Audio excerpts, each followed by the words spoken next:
Hello viewers, welcome to my channel. তো আজকের ভিডিওতে আমরা কথা বলবো এলআইসির এএও লিগ্যাল অফিসারের যে ভ্যাকেন্সি রয়েছে সেটা নিয়ে।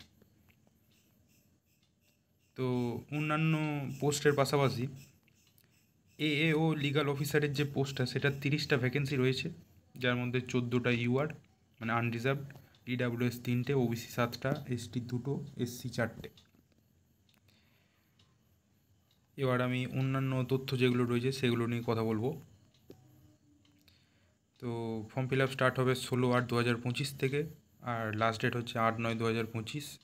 Call letter for online examination, যেটাকে আমরা অ্যাডমিট বলি, তো এটা পরীক্ষার 7 দিন আগে সেটা আসবে। আর অনলাইন যে এক্সামিনেশানটা সেটার প্রিলিমিনারি ডেট হচ্ছে 3/10/2025, আর মেন্সের ডেট হবে 8/11/2025। এবার আমরা একটু যোগ্যতাটা দেখে নেব। তো এএও লিগ্যাল অফিসারের যে ভ্যাকেন্সি, তো সেটার জন্য মিনিমাম 21 বছর, ম্যাক্সিমাম 32 বছর বয়স হওয়া দরকার।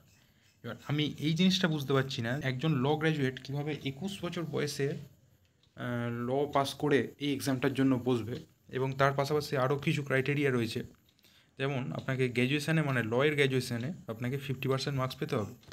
তার পাশাপাশি আপনাকে বার কাউন্সিলে এনরোলমেন্ট হতে হবে, এটা স্টেটের বার কাউন্সিল, এবং অ্যাটলিস্ট আপনাকে 2 বছরের একটা অ্যাডভোকেসির যে এক্সপিরিয়েন্স সেটা থাকতে হবে, আর না হলে আপনাকে ল অফিসার হিসেবে 2 বছর কাজ করতে হবে। তো এই যে ব্যাপারটা, এবার আপনি বলুন একজন ল গ্র্যাজুয়েটের ক্ষেত্রে সেটা মিনিমাম 21 বছর বয়স কীভাবে হবে।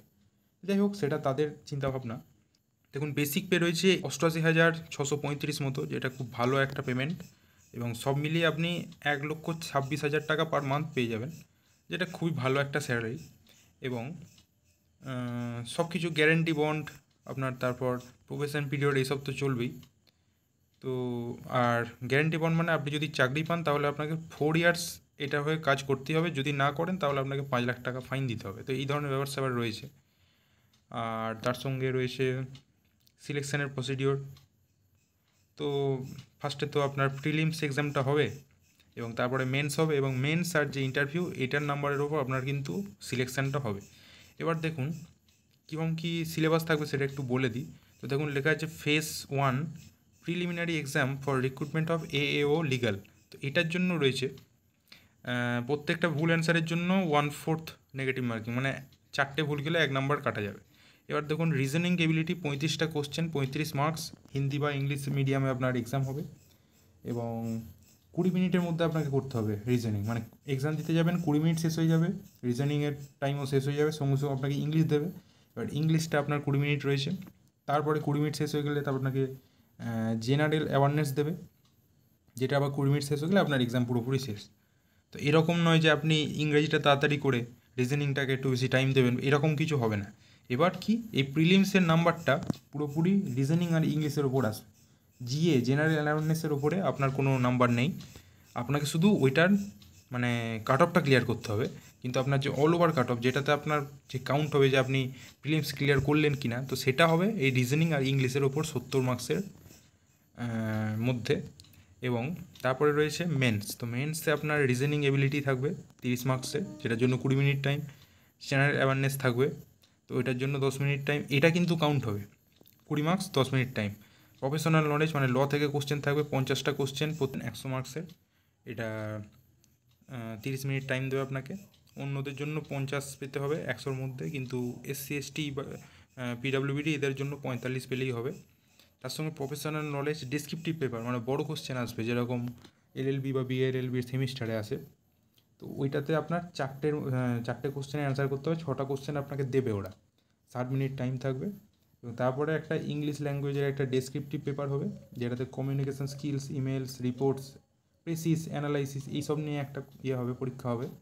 তো এটার জন্য আপনার 25 নাম্বার থাকবে, 2টো কোশ্চেন থাকবে, 30 মিনিট টাইম দেবে। তো এই যে এতগুলো শুনলেন, তো এইগুলোর ওপর লাস্টে আপনার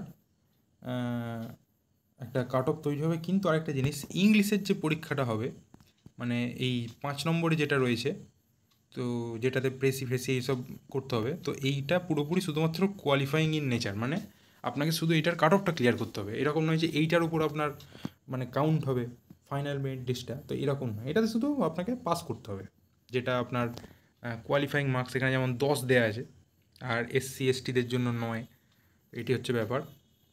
আচ্ছা, এবার এবার আপনাকে এখানে ফর্মটা কীভাবে ফিল আপ করতে হবে, তো সেটা নিয়ে কিছু গাইডলাইন দেওয়া আছে, সেগুলো আপনার ফর্ম ফিল আপের সময় আবার দেখে নেবেন। তার আগে একটু বলে দিই ইন্টারভিউটা, তো ইন্টারভিউর জন্য মার্কস হচ্ছে 60, EWS জেনারেল এবং ওবিসিদের জন্য কোয়ালিফাইং মার্কস 30, SC ST PWBDদের জন্য 27। আর যদি আপনি মিনিমাম নাম্বারটা না পান তাহলে কিন্তু আপনি এই সিলেকশন প্রসেসে ইনক্লুড হবেন না, তো এটা মাথায় রাখতে হবে। কোনো রকম মিসকন্ডাক্ট যদি আপনি করেন তো সেটার বিরুদ্ধে আপনার ব্যবস্থা নেওয়া হবে। এবং তারপর পুরোপুরি যে ফর্ম ফিল আপের প্রসেস, তো সেইগুলো নিয়ে একদম পুরোপুরি লেখা আছে। এই যেমন লেখা আছে ফটোগ্রাফ কত লাগবে, সিগনেচারিং, সব একদম পরিষ্কারভাবে লেখা আছে, দেখে নেবেন। এবং left thumb, right thumb impression, signature, scanning of documents, সব একদম লেখা আছে। কীভাবে অনলাইন এক্সামিনেশান, কল লেটার মানে কিন্তু অ্যাডমিট, এটা একদম মাথায় রাখবেন। কারোর কোনো কোশ্চেন থাকলে সেটা কমেন্ট সেকশানে জানাতে পারেন। এখানে সার্টিফিকেট কোন অথরিটির কাছ থেকে নিতে হবে, তো সেগুলো সম্পর্কেও বলা আছে।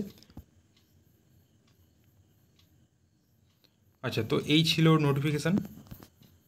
মোটামুটি আমি সবই বলে দিয়েছি যে কী করতে হবে না করতে হবে। তো আজকের ভিডিও এই পর্যন্তই। Thank you.